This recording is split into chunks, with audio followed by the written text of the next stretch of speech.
Hi friends, আমি রজব। আপনারা দেখছেন আমার রজনীগন্ধা ফুল গাছ। দেখুন, এখানে এটা হলো আমার বড় ফুল গাছ, যেটাতে একবার ফুল হয়ে গেছে অলরেডি, এবং নিচে অসংখ্য ছোট ছোট চারা বেরিয়েছে, যেটা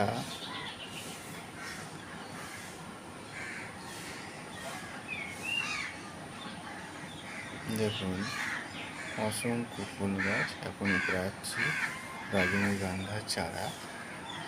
আমি এইভাবে আরও কয়েকটা দোপাটি ফুলের বীজও দিয়ে দিয়েছি।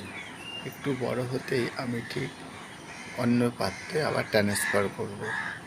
তো আপনারা চাইলে ঘরের সৌন্দর্য বাড়াতে এই ধরনের রজনীগন্ধা আপনারাও চাষ করতে পারেন। তো প্রসেসটা ভালো লাগলে অবশ্যই লাইক করবেন, সাবস্ক্রাইব করবেন এবং বন্ধুদের মধ্যে শেয়ার করবেন। ওকে, বাই, থ্যাংক ইউ।